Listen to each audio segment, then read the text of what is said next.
Well, hey everybody, welcome to episode 11 of Totally Amazing Mushrooms. Blown away, I'm already at episode 11. Crazy town. Well, we got some pretty cool little gems out in the forest for you today. And I also mentioned in episode 10 that I believe that mushrooms could sustain a person nutritionally for who knows how long. So I had to put my money where my mouth was. And I spent 7 days of eating nothing but wild mushrooms. So it's pretty amazing. So I had the Copernellus micaceus, the mica cap. I had the Rusula brevipees.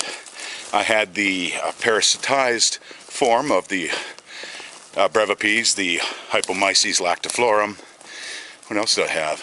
Oh, I had one of the Rusula, the shrimp Rusulas in the Rusula zampolina group. What else did we have? Oh, had Suillus lakei and Suillus cerulescens. And boy, I know that there's other ones that I was having too, and I can't remember. Oh, that's right, the chanterelles, Cantharellus formosus. They were amazing. So first couple days didn't really notice much. After the third day, I started feeling I had more energy, and that was pretty amazing. And then fourth day, I started actually feeling my joints weren't aching as bad, because I got arthritis all through me, so they ache all the time. Now, it didn't take the pain away, but it did reduce it. And then by day 7, I finally broke the plateau of the weight that I've been trying to drop. So I actually dropped 3 pounds, crested that plateau that I've been fighting over, and I felt amazing. So I think there is something to the fact that you can eat mushrooms completely as your diet. So, because they have so many nutritional values and so many minerals and everything in them. Anyways, it was a little experiment. I didn't document it because, well, honestly, I didn't know if I'd be able to do 7 days of just eating mushrooms, but I did. Anyways, we have a bunch more stuff for you today, so come for a walk with us, see what we can see. Oh, sweet. I was assuming I was going to be running into these guys fairly soon. Yeah, these are the Lacaria lacata, the deceiver. And why are they called the deceiver? Well, because they can come in many different colors, and they can be this colory orange, they can be brown, they can be buff, they can even be red.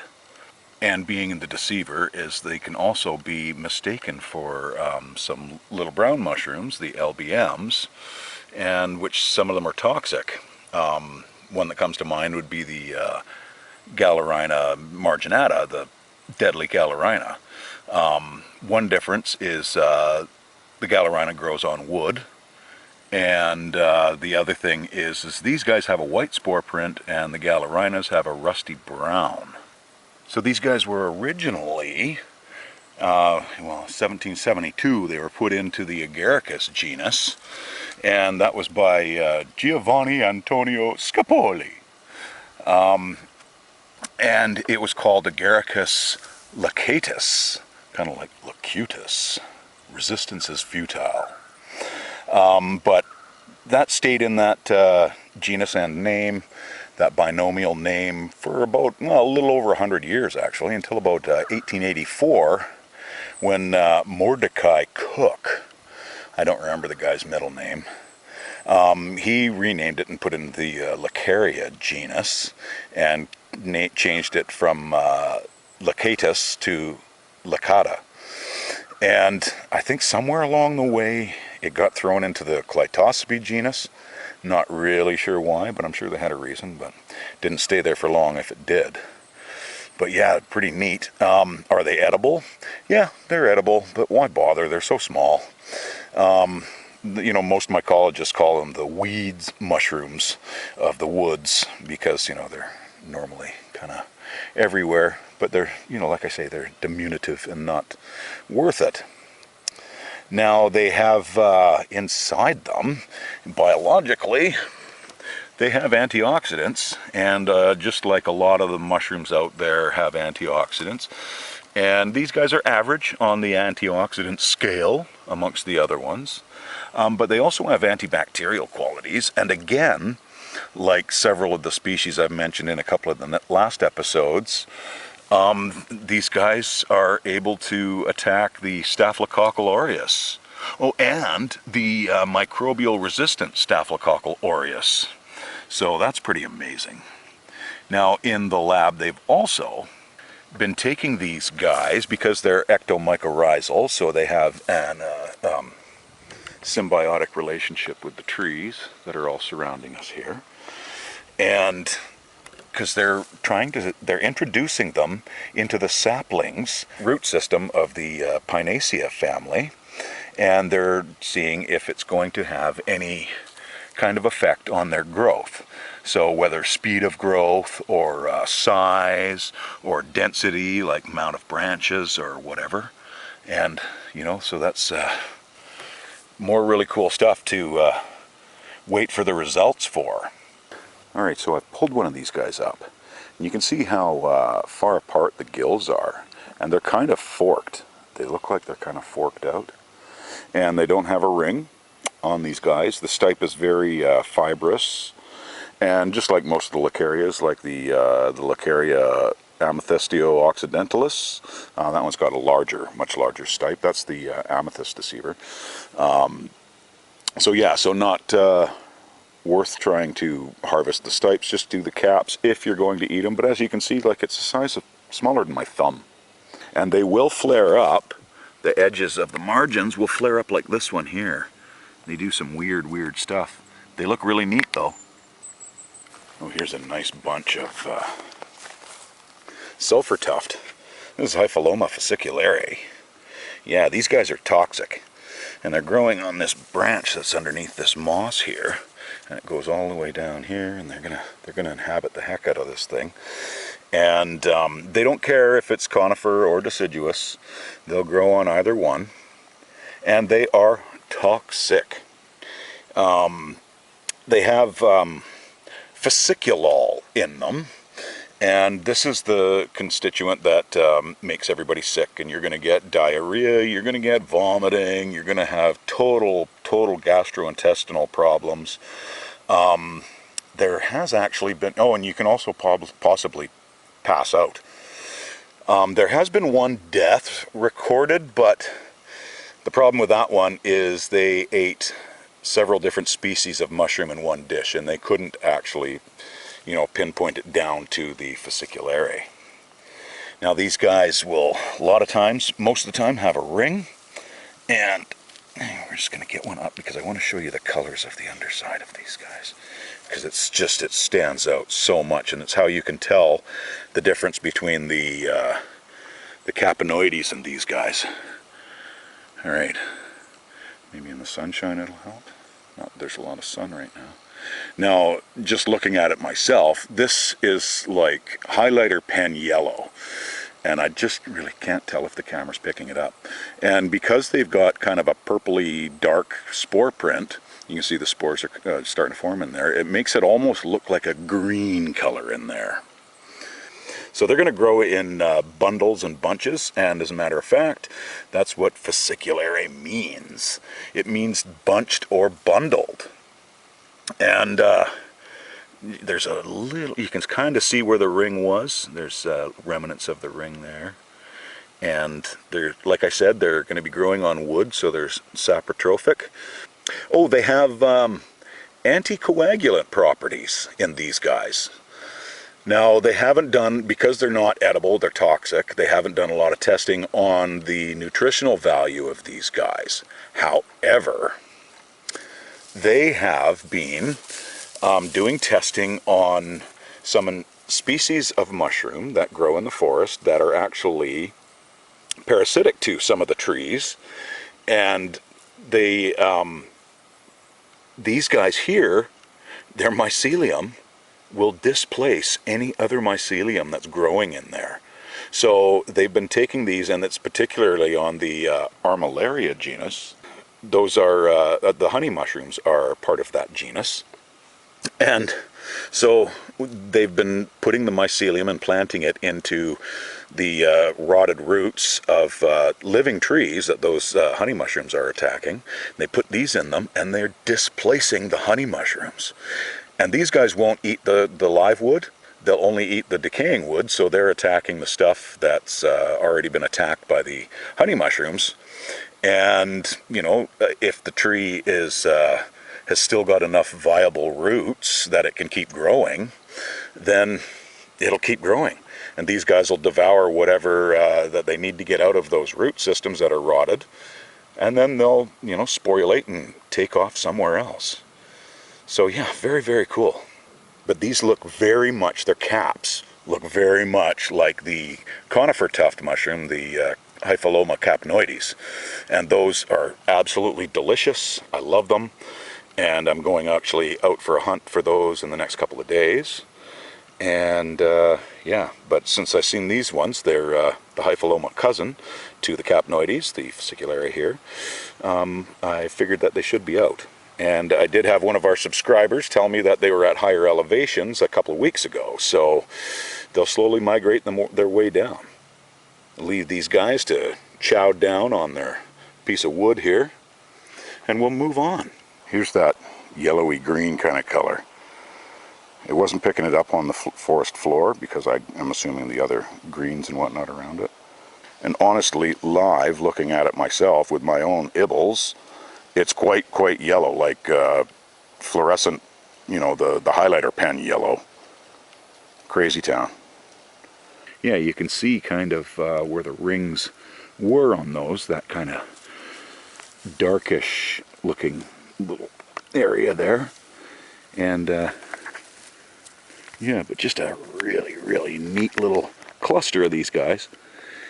And as I mentioned, they've got that purpley brown spore print, and you can see they've been dropping spores on each other here, so it's an easy way to find out what the spore color is. See that there? That's kind of their spore color, is to look on the caps of other mushrooms that are right below them, because quite often they will drop on them and give you an indicator of their color. And who would have thought at the beginning of October there'd still be red huckleberries out? This is a Vaccinium parvifolium, and it looks like I've got a little trailside snack. Oh, we got the giant leucos here. This is Leucopaxillus giganteus, and these guys will grow in kind of an arc, or sometimes a full ring. You can see this. They're going like, they've got about 3/4 of an arc going here. Now the younger ones are classified as edible. The older ones are too. They just get kind of mealy and gross. But they can get monsters. That one there is about 8 inches across. And they can get, well, the one here last year was over 12 inches. And they can get up to 20 inches. So that's why they call them giganteus, because they're monsters. Yeah, they're very easy to get them mistaken for like the brevipeas. But these guys are usually fully out, as you can see here, as opposed to being half buried like the russulas and whatnot. But we got quite a bit of stuff on these guys. Because of their spores, they were smooth, so they got changed into the Asperopaxillus genus. But these guys have protein, they've got carbs, and as a matter of fact, they've actually been extracting cytosabin antibiotics since like, 1991 or something like that. Crazy town. And these have actually, they've been having huge success against salmonella and tuberculosis, which is pretty wild. Now, they do have antioxidant properties, as most of the mushrooms do. But in 1809, I think it was, they threw it into the Agaricus genus, as always. Any gilled mushroom gets thrown in there. So James Sowerby, he was a naturalist from England. But it also got thrown around in the different names, as quite often it does. I mean, it was Clitosabe, it was a Paxillus, it was Omphalia at one point. And that was all through the 1800s. And then 1930-something, Kuhner and Mari Rene Mari, they started the Aspropaxillus, and it was due to the spores being round. And then later on in 1938, Mr. Rolf Singer put it in the Leucopaxillus. But, you know, again, these poor little things, they get thrown around in the names, because back in 2012, they threw it back in the Aspropaxillus. So very bizarre. But yeah, edible. And we'll show you a little bit more about these in a minute. And here we have another Leucopaxillus albissimus. And albissimus means whitest. This one's already turning a little bit of kind of a buff color, and they will. It starts out quite white, and they carry on like that, and they're very, very tough. Like, these guys take a long time to rot. They're very, very sturdy. And here's one that I've already brought up. And you see they got a big mass of mycelium at the bottom. And look at the bulb at the base of it. It's not a vulva or anything like that. That just grows like that. They get very bulbous at the base sometimes. Most of the times, actually. It's one of their traits. And that's actually how I could tell the difference between this one and the Giganteus as a youngling, was the size of this bulb on the bottom of it. Because the Leucopaxillus giganteus is pretty much cylindrical. So these guys, well, okay, so back in the 1870s, somewhere in there, there was Charles Norton Peck. He put this in the Agaricus genus, as they always do. And then later on, 1939, came along Rolf Singer and put it in the Leucopaxillus genus. So these guys are really, really tough. They love their conifers. So there's a big old conifer rotting log here, and it's just on the side of it. And here's another one right over here, just a little baby. Yeah, they've got, these are the Doug firs that they're kind of been hanging out up with. Yeah, so these guys are saprotropic, and they like chowing on the wood debris and litter that's on the forest floor. And we're going to take this one, and we're going to bring it along with us, and you'll find out why in a minute. Oh, we've got another leuco in here. This one here is Leucoagaricus leucothites. All right, that's pretty cool. Hang on, we're just going to pull this guy up. And he's a little older, but still everything that we need right here. So, what can we tell you about these guys? Well, this is the white dapperling, also known as woman on a motorcycle, and I don't understand where that comes from. That's a very bizarre name. But these guys are actually edible. But there are some conditions that come along with that, and I'll tell you about those in a minute. But first off, so in 1835, we've got Carlos, what is that guy's last name? Vittadini, that's right, Carlos Vittadini. Put it in the Agaricus genus. And as with most all other gilled mushrooms, at that point went in there. And let's see, it stayed in that name all the way up until, what, 1977? Yeah, 77 I think it was. And that's when Solomon Wasser, maybe it's Wasser, I'm not sure. Either way, he put it into the Leucoagaricus genus. So yeah, that's pretty wild. Okay, so yes, they're edible. They do have some small amounts of amatoxins in them, and that's not a good thing. Those are in the Amanitas and whatnot. The other thing is they can be mistaken for the destroying angel, which is the Amanita aureata, and also the death cap, which is the Amanita phalloides. So you got to be very, very careful. Now those guys have a vulva. You can see this guy has kind of a bulbous, slightly enlarged bulb at the base there. No vulva.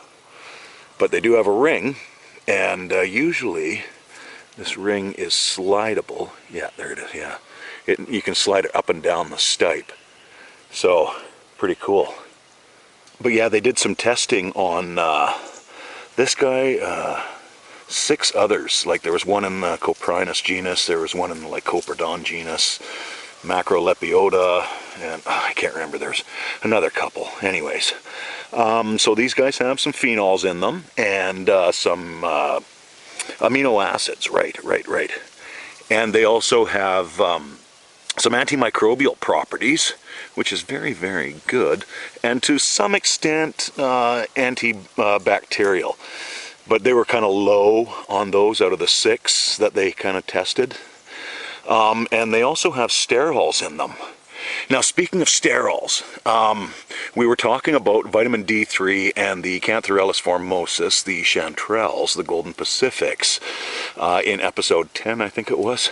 Either way, one of our totally amazing subscribers brought up the fact, because we were talking about how the store-bought mushrooms don't have the D3 because they weren't exposed to sun. You can actually put your store-bought mushrooms in a windowsill, leave them in the sun for a little bit, not very long, so the sterols will get converted into the D3 from the sunlight. So, very wicked. So we're going to take this little leuco along with us, and you'll find out why in a minute. Oh, right on. Look at this. We've got a beautiful little Amanita gemata here. I just got to try and get around these Ilex aquifolium here and get my tripod set up. And we'll get us going on this guy. Alright, these guys, the Amanitas, yeah, they're beautiful. So this is the gemata, and it can look very much like the apricota. One of the big differences is, one, the apricota can get quite large and skook. And the other thing is, with the apricota, these little scabers from the vulva that get left behind don't come off, whereas the gemata do, and they're just all coming off right now. Just quite easily, just rubbing my finger on it, and they're coming off. So, we're going to get underneath this guy and see what we got for a... Oh yeah, right on. Excellent. Look at this. What a beautiful creature here. Wow. So you can see that it's got a ring, and this one's slowly getting degraded, and they do. And they'll leave a little mark there. And it's also got this vulva, this egg sac here. This all peels off. Now that's one of the big differences between this and the Leucoagaricus leucophytes. And one is the vulva. 2 is the cap color. But these guys are just amazing. And all over the forest floor. That's one of the other things about the gemata, is they like a nice canopy. They like the forest floor and to be shaded a little bit. The apricota kind of likes sometimes sunny slopes, and so you're sometimes going to find those there. And again, like I said, they're quite a lot more skookum than these guys, but these are just beautiful. Anti-inflammatories, again, because they are toxic. They don't do a lot of the nutritional values on them, but they are antimicrobial, and like I said, anti-inflammatory, and they also have antibiotic properties. Alright, so we got 3 leucos, and we got an Amanita. So we got the gemata here, and we got the Leucoagaricus leucophytes, we have the Leucopaxillus giganteus, and we have the Leucopaxillus albissimus. And so you can see that on the giganteus, how cylindrical the stipe is, and how bulbous this guy is. Look at this big bulb on it. They both love their conifers, and they hang out in the beautiful forest together. These guys were far, far apart. I had to bring them over here for observations. Now, unfortunately, this guy, his ring is so delicate, as I said, it slides up and down. While on transport over here, it came off. And this guy's pretty much is off, but there's still little remnants here. So, here's with the Amanitas, how I was saying that these guys, the only reason why I brought the Amanita is because I wanted to give you an example, because I could not find any destroying angels or death caps, which is good. So this, you can see that it's got quite a bulb at the bottom, but it's also got this vulva, this covering here, which leaves these little scaber kind of things on the top, like that. So this was just for seeing the differences. Now this guy does not have a vulva, he's got just kind of a enlarged nub there at the end. And these guys have, if you look, you can see that both their rims are kind of curled in. And I'm trying to bring that up like that. These guys are full of carbs, they're full of protein, they're middle of the road antioxidants, but they have phenols in them, which are anti-cancerous and whatnot. And this one is edible, the Giganteus. This one is not edible. The reason why they say it's not edible is not due to toxins or anything like that. It's just due to the fact that they don't taste good. So there's that. So the Giganteus, you can see they kind of get a grayish color. And, sorry, I had a bug biting me there. So they've got this grayish color, and these guys, the Albicimus, kind of get a buff kind of color. And they can be whitish, but their name, Albicimus, means whitest. So, but yeah, I love doing comparisons. Love having them side by side. Here's another thing you can also see with these guys is the mass of mycelium at the bottom. That's another telltale of these guys. All right, well, looking straight down on them, both of these guys, you can see that the gills are not attached on these guys. So there's another commonality of them. So you just really, really have to know everything about them. Like, you have to know 100% of your identities before you try ingesting anything. Truly. Oh, and I forgot to tell you, both these guys both have phenols and flavonoids in them, which are both antioxidants. So, which is awesome. So that is what we got. We got some otter visitors. Lontra canadensis. And he's not happy we're here. There they are again. Yeah, he's grunting at us. He's definitely not happy.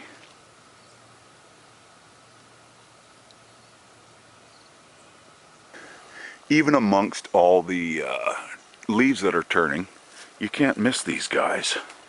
From a distance, you might think they're the honeys, but they're not. These are the scaly caps, the foliotas. Now, there are several different species this could be, and we're going to narrow them down. Now, the reason why I say these are not the honey mushrooms is because the Armillaria have a white spore print. These guys have a brown spore print. So is it Foliota aurivella? Is it Foliota limonella? Is it Foliota adiposa? Or is it Foliota alnicola? Okay, so let's first off, the alnicola likes to grow on alder trees, the Alnus rubra. And this one is an Alnus rubra. It's a dead one. Now, the alnicola are the least scaly of the scaly caps. Second of all, they like really, really rotted wood. And this is not really, really rotted. It's actually just maybe died in the last year or so. Wow, look at the flush up there.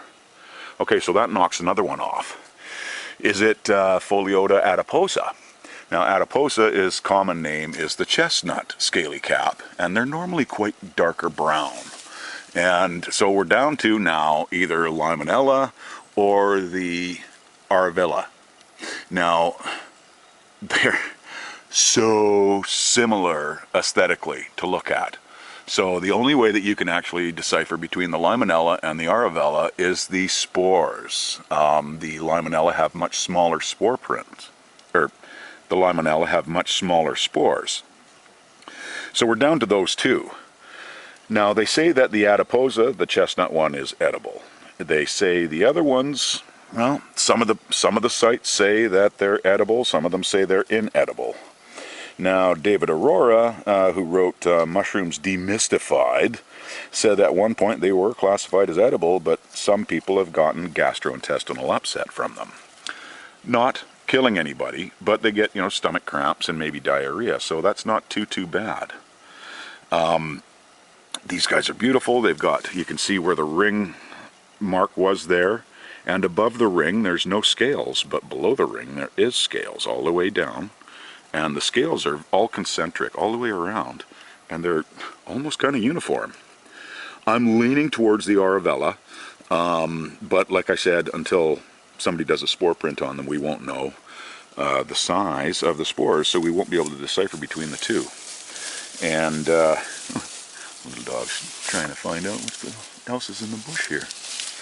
So these guys, even though they say that they are possibly inedible, here's the thing. They're selling the mycelial blocks and the spores for food consumption, so that people can put them into logs and whatnot. And they even have a breakdown of their nutritional facts.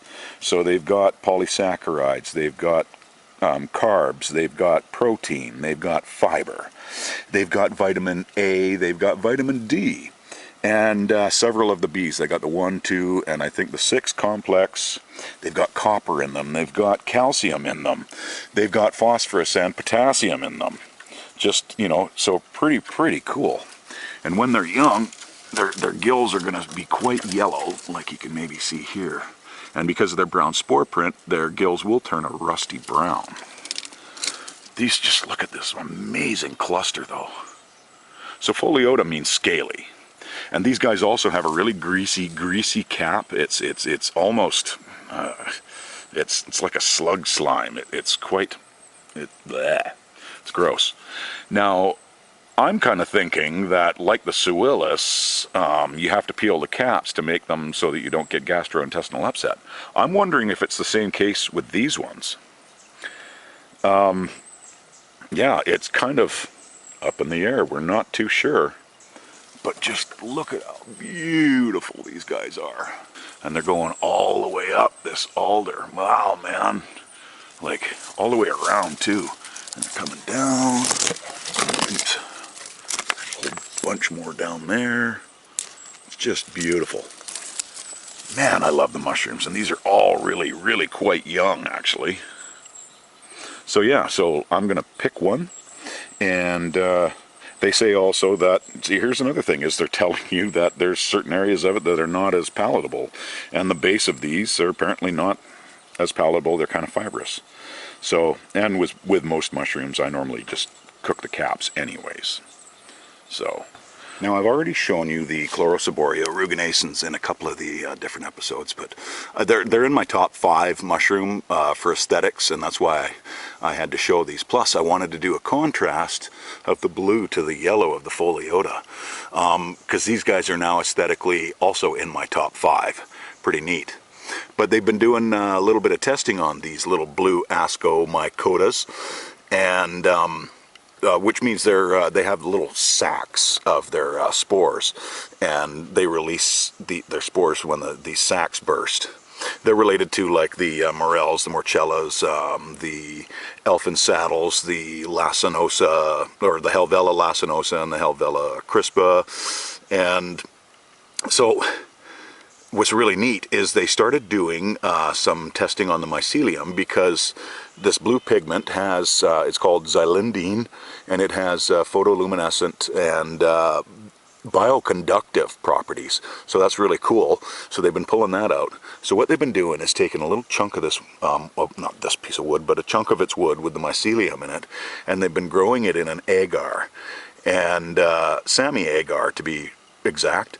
And so they've got different concentrations of pure orange juice. Of one is 100%, one's 50%, and one's 5%.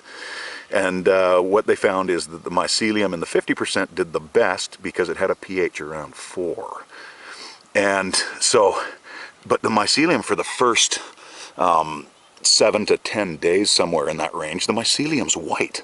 and it doesn't start generating that xylindine compound in it until about that 10-day cycle. So really neat, and they're going to probably find some more properties that they're going to be very useful to the mankind, I would think. But yeah, beautiful. So here are 2 of my top 5 aesthetically pleasing mushrooms.